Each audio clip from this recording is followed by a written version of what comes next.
So, dramatic music. I like that as a start. We know that your company, it's a family business, we have to say. It has many accolades. It has a 100-year-old tradition. Exactly, yes. You're actually the third generation. I understand you're A Kathrein, or Anton Kathrein the third, essentially. You have as your nickname. Thousands of employees in Germany at a time when, maybe that's a bit more difficult to do, or other firms are deciding otherwise. So we'd just like to begin by asking you how you do that. So for a long time, exactly this mix of local R&D and then production that is also very close to R&D, but then also leveraging production that is close to the market, and then have a very attractive combined cost position was the key for our success in the market. So we were able to introduce new products very quickly. We were also able to adapt and to introduce changes and improvements to the products very quickly, because we have the production close to R&D, but then also produce a large scale and cost efficient close to our customers globally. And you joined the company in 2012, I understand, and you had to take over very quickly, in fact. What role did digitization play back then in 2012? What role is it playing now? How have you seen it evolve for your company? So first and foremost, digitization is the underlying force that is driving our market, with the ever-increasing need for more data transport capability, and then the technology that goes with it. So we deliver the technology to build the networks, to build the infrastructure that then is able to handle the data that is coming with the digitization. Then digitization, our business itself, so the business model itself, it's not necessarily digital, but of course we use a lot of data, we use a lot of insights to improve the way we develop our products, to develop them digitally, also to do root cause analysis, what aspects and what criteria of the products then enhance the reliability and the quality and then the cost position. So we use a lot of that. We heard a little bit this morning from the CEO of Deutsche Telekom about the role of SMEs here in Germany, and how his vision for how he sees it evolving, and the need for European champions, in fact. I'd like to talk a little bit more about that, but first and foremost, I'd like to ask you, because you are an SME, a German SME. When we're talking about SMEs, when we're talking about family businesses in particular, how do you see their chances now in the increasingly global and digital world? So I think it's not necessarily always about size. It's more about the way you're developing and you're driving the business. So there's definitely a huge chance, a huge opportunity for smaller and medium-sized enterprises also in the future, and also with large corporates globally. But then it's also very much depending on the market. So some markets, they are driven by economies of scale. They're driven by large-scale use of technology, and therefore larger corporates are rather fit for that. And then there are other areas where this ability to very quickly adapt new technology and bring in new innovation is then asked. And this is exactly the place where small and medium enterprises are very well situated and very well located. Okay, so you're standing up for I'm standing up. Yeah, we like that. He also said that there's really a crisis of conversation, I think it's fair to say, here in Europe, that the conversation about competition is not really happening on the level that he would prefer. Do you agree with that? Does economies of scale matter when it comes to leading in the digital space going forward internationally? Because his argument is that China is running Europe over right now. So it's about economies of scale, but it's also about regulation. And I very strongly argue for then regulation, not on a local, not on a national level, but really on a rather transnational, so at least European level. And this is really something we have to use as our strong weapon we have to align within Europe and not go this tendency of protectionism with these countries. And not, so Of course, every local initiative is good, but it's just not enough. A local 5G initiative, where does it lead to? It has to be a market that is without any barriers, without any borders, from the west of Europe to almost Russia and Asia. And it's not about building something in Bavaria or something in Berlin or something don't know where. You mentioned 5G. Yeah. Thank you for bringing up that hot potato. Let's now address it, because this is certainly a conversation that's happening here in Germany, especially right now. We know that you actually sold your antenna business to Ericsson, right? Yeah. But you have a lot of insight, of course, in this space, so we'd like to tap into that now. You're an expert in the field. What opportunities do you see for Germany when it comes to 5G, and what do you make of the current approach? So first of all, I think 5G and in general, the ability to transport data is fundamental to most of the business models and to development of the economy and the society that we will see in the future. So it is fundamental for Germany, it's fundamental for Europe to build that infrastructure, and from my personal point of view, also important to have an economy that is able to develop that infrastructure. And this is where, over the past years, we were really lagging behind, because the driving forces, they came from China, they came from the United States, and this is about market dynamics. It's about buying power, but it's also about the ambition of the regulators, of politics, to drive and to shape the market. And if politicians don't have this ambition to really create something here, but just wait for something to happen or run behind something, then it's the situation we are in right now, where we have a very scattered market, where we have a market that is not homogeneous throughout Europe, and we really see then European or local smaller companies to struggle in international competition. Do you want to weigh in on the China issue here? Huawei has also been discussed, of course. Yes, of course, Huawei has been discussed, but I think it's not to argue against Huawei. It's just about deciding who should build that infrastructure. And Huawei is not a better or a worse company than anyone else, but we have just a situation where some players are really dominating the market, and some players are struggling, also because and due to the local market conditions.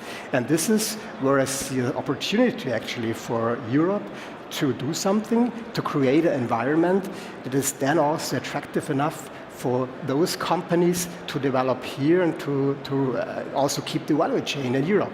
Okay, we had various federal ministers.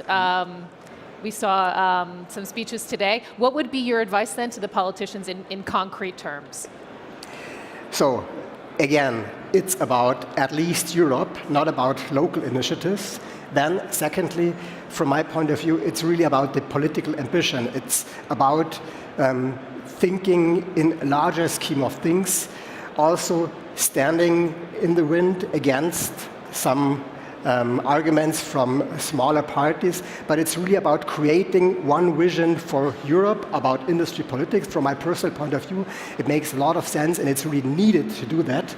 And then with that comes also the need for really putting a strategy into place in what industries we want to invest on a transnational level, where we want to put our resources, where we want to put our resources also in terms of R&D, in terms of universities, research, because the availability of skilled workforce in the end, in the digital world, is much more important than the sheer cost of labor.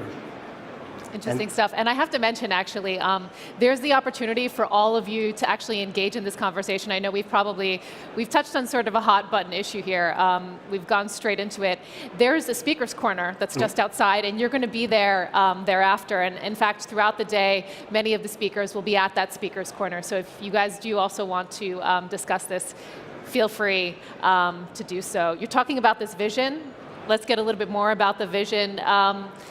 What do you see as, the most important technologies for Germany specifically? Because, I mean, there's a whole host of things on the agenda today to discuss. We have things like AI, like blockchain. Are these the right topics? they are the right topics, and it's, again, for me, it's not the question whether it's really AI or whether it's really blockchain. It's rather this awareness of what happens in technology and how can technology help us in solve some of our basic needs in our everyday life. And then getting the attention of a larger mass by using these buzzwords definitely helps, because this is also how you attract employees, this is also how you attract money, how you attract resources, and by doing that, then you can really create this technology. Let's talk a little bit more about the challenges, and I'd like to tap in especially to the experience that you have at your firm, because we're talking a lot about technologies. There hasn't been a ton of talk yet about people. Shortage of skilled workers, for example, one of the biggest problems when we're talking about digitization. How are you dealing with that at Kathrein right now? So we do a lot internally also to develop our employees. We start very early in the schools to offer internships, to also do this training on the job. And it's not necessarily pure university students that we have, but it's rather also this, what we call in Germany, this zweite Bildungsweg, so this way of professional education in the enterprise that is helping us a lot in attracting and also keeping the employees.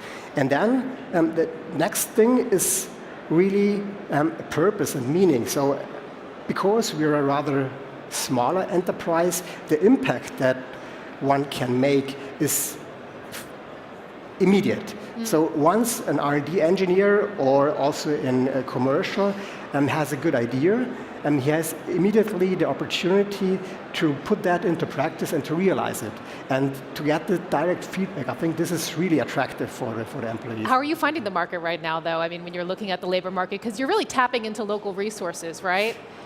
Is it more challenging for you? So for part of the qualification it is challenging, but in general, we still are able to fill our jobs. And I think it's a combination of attractive working environment. It's also the combination of the location we are in, so close to the mountains, close to Munich, close to Salzburg, so quality of living is very high. And then it's also the factor that it's not only Kathrein where we are, but it's around a lot of interesting enterprises that offer also opportunities outside. So someone who is deciding to move into that region and to start working with us does not have to fear that once he might change his idea, he is losing his job or does not have any other opportunities. But it's really also the whole ecosystem around that is helping us, keeping that region and keeping ourselves attractive. Okay, I'm going to ask you to weigh in now, because Bitkom, they actually conducted a survey when we're talking about technology in the workplace. They surveyed 606 companies, to be very precise on the number. 1/3 of the managers apparently said that they lack the time to introduce new technologies into the company or at least discuss them. I mean, this is really a challenge when you're talking about management here. Is it an experience that you also have? It is, definitely it is. But I see it also, sometimes it is really discussing these buzzwords. So it's discussing a digital strategy, and it's then something really abstract. But then what sometimes is missing is really what business problem do you want to tackle with that? And I think this is rather the angle to look at it. So how can technology help our company to solve some of our daily issues? And once you're starting at that, and once you're starting at implementing small by small, little by little these implementations of technology, I think you're on a very good way and very good track to then also drive this digital change as a global topic. You have a very visionary statement on your website, we also have to say, and we're hearing it a lot from the things that you're saying. Your website actually says the following: we think ahead to the future of communications technology. And the future looks like? So the future looks like really finding the right technology for every purpose. So it's not about 5G doing everything. It's not about RFID being the solution to everything, but it's really what is needed. When you want to connect smart meters, you need a different technology than when you want to connect cars or you do autonomous driving. When you want to do smart farming, a different technology might be useful. When you think about next generation of connectivity, you also have to think about next generation of mobility, which is then not two-dimensional but three-dimensional. You have maybe flying objects you also want to connect, and therefore you need the right technology. Okay, so being flexible sort of is really an asset. We're going to be talking about this also a little bit later this afternoon, this concept of made in Germany. I mean, it's something that has really aided, I think, fair to say, when it comes to selling products around the world. But how about in a digital world? I mean, do you see it as still being as relevant as a brand, or does the strategy need to be adjusted? Do you have any ideas? So we have every chance and every opportunity to keep it as a brand, but maybe it's rather made in Europe than made in Germany. And then we again have to think about what are the strengths of Europe. So it's about values, it's also about certain level of trust and security that is connected with the idea of Europe. And I think that is really an opportunity. When we think about implementation of new technologies, there comes also the fear about how data is used, about protection of personal data and these things. And I think this is something where Europe really could do something to create a space that, first of all, enables the exchange and the use of data, but then also creates that necessary reliability and security that everyone wants to associate with it. And then Europe, or made in Europe for digitalization, made in Europe can really be a mark of quality. Okay, I'm going to put you in the hot seat for a second before we go, because we're here at Hub Berlin. We know that there's a lot of startups among all of you here. And one of the goals is really, to bring people together to form those connections. Are you working with startups? How often are you collaborating? Do you make an effort to do that also as a manager?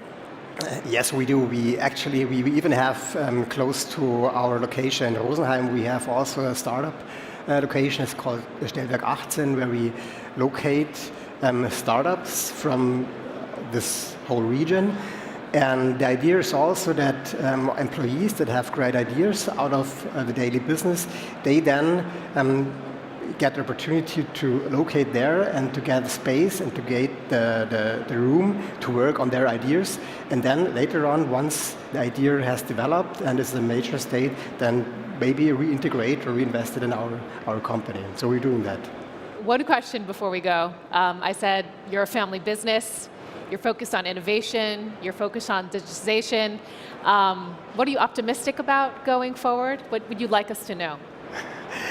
I'm always optimistic because I really see technology as a huge opportunity for every one of us. So I'm really for thinking about how we can use technology to improve our daily lives, and not so much about fear and threats that some people are discussing. Okay, and I mentioned Anton has been quite kind and agreed to go to the speaker's corner after this conversation. So if anybody has any questions, wants to continue the conversation, do feel free to meet him there. It's just outside. So without any further ado, Anton Kathrein, thank you so much for giving us this window, insight into your company and also your vision. We appreciate it. Thank you. Thank you.